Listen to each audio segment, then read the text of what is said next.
everybody, it's Rob Vegas checking in from Melbourne, Australia, and of course it's Assemble the Troops. And if you know the show, you'll know exactly what is the go. And that is we're going to stick an old G.I. Joe troop back together. We have been sidetracked with a few other different figures of late, and some real weird stuff that popped up, but these things happen. And yeah, we're back on track with some G.I. Joes. Today we've got Heavy Duty, one of the most strangest figures ever to come out. Well, not that he's strange or anything like that, but he just come with a very complex weapons system, which we'll take a look at if we can. But what's important is we get him back together. He's suffering from a bit of what we know as wibbly legs here on the show, which indicates his O-ring is on the way out. But as you can see, that's not the biggest of his concerns at this particular juncture in time. So we'll do the old take apart-a-roo. There we go. This one didn't have a screw in the back insert, and you can see that's just completely shot. Like, that's not going to do anyone any favors on the best of days. So we'll dive into our repair kit. We get a screw for holding the body together, and of course a brand spanking new O-ring, thanks to our friends on eBay who were able to supply that. So just look up 3 3/4 inch action figure replacement parts, and you should be able to find them. So let's get that O-ring on the go ring, as it were. So as always, we've just got to slot that over the hook there on the bit that joins the legs together. Put the waist piece over. And this is always a bit of fun because you've got to wrestle with that O-ring to get it through the waist piece. Give it a bit of a good stretch while you do that, of course. Get the back piece, and you'll see it's got this post that the actual screw that holds the body together goes through, and you wrap that around the rubber O-ring like that, and that should give you a pretty good foundation. Of course, the G.I. Joe figures have these pegs on the back that act as guides that go into these guide holes on the front part of the body. So we'll sort of clasp them together tenuously like so. Oh dear, excuse me. Alright, my apologies, just the phone was ringing off the hook. But we're back at the Rob Vegas Technology Centre, and of course we've got Heavy Duty, one of the Joes from the early 90s. Now let's see if we can't get this guy assembled. Now, as I pointed out, he's in a pretty bad way. He's a bit headless and armless, but he also had, oh no, he didn't. Have I already done that? Can't remember. Let's check. Yes, I have already replaced the O-ring, so my apologies for that absent-minded moment. But of course it gives us another opportunity to look and just go, hey, there are those guide pegs on the back piece. That's the hole that has the screw in it that goes through the body that you want to hook your O-ring around. And of course on the front piece, there's your guide pieces that go into those two little pegs. And that should all clip together nicely. But we'll tentatively clip it together because this gives us a chance to get his arms in the sockets, which is what we want to do.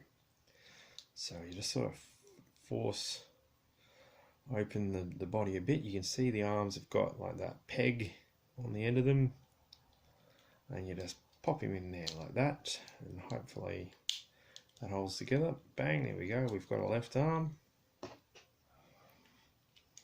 Bang, here we go, we've got a right arm here, but let's see if we can't get it in there, and we do. So that's another victory. So he's ready to go.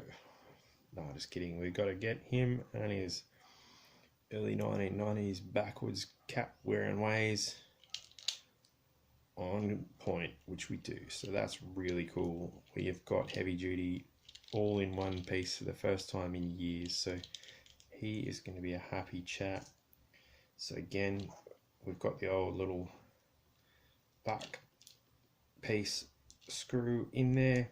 And tighten that up using the trusted Rob Vegas Technology Center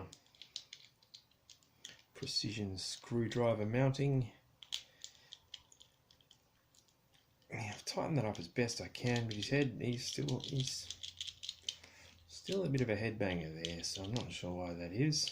I can't remember if that was the case when he came out originally, but we do have his weapons system here, which probably goes down in G.I.Joe lore as being one of the most complicated. What the hell? Hang on a second. So just while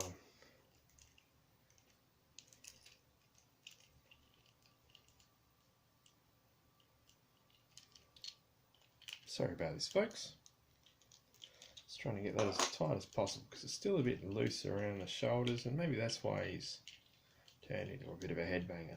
But there we go.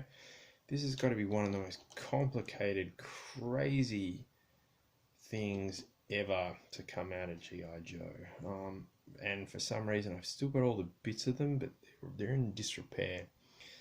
So the old super glue is going to be on the shopping list to just even begin to put this together. So there's like this backpack bit that connected to this gun bit, and then he held that, and that was pretty cool. So sort of like this, but of course mine's broken because this thing was just, yeah, real strange piece. There we go. Let's say he's just holding that together like that. There we go. So he's got to hold all that stuff.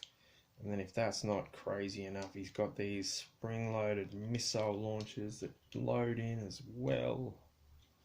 So he's got these missiles, he's got machine guns, he's got cannons that shoot who know what. Yeah, so a very strange piece, but a cool figure to get if you had him back in the day. Like, it doesn't get crazier than that in terms of, oh, actually, I was going to say it doesn't get crazier than that in terms of 1990s G.I. Joe, but it most certainly does. Yeah, we're going to need some super glue to get this visor back on, you know, a bit of spot glue just to go blip and have that all pinging so we can see what he's shooting at, which was kind of the idea, and just generally see if we can't upgrade the whole weapon system to make it a bit more sensical. Like, they could have just packaged him with like a machine gun and a grenade launcher and a backpack with a sleeping bag on it. Everyone would have been happy, but oh well, that's just how they rolled back then. Speaking of rolling, we've got heavy duty back together. We've got all the bits of his weapons system in one spot. However, it is a bit fragile and requires attention, but you know, that might be a part 2 on this figure, but we got there in the end, so happy days. I'm going to give everyone a big old yo Joe, and yeah, thanks for watching. If you've made it this far, give it a good old like and subscribe to the channel. We got plenty more cool stuff coming up, and probably a few more crazy weapon systems, and yeah, everyone stay safe out there, and I look forward to seeing you in the next video. Kaboom.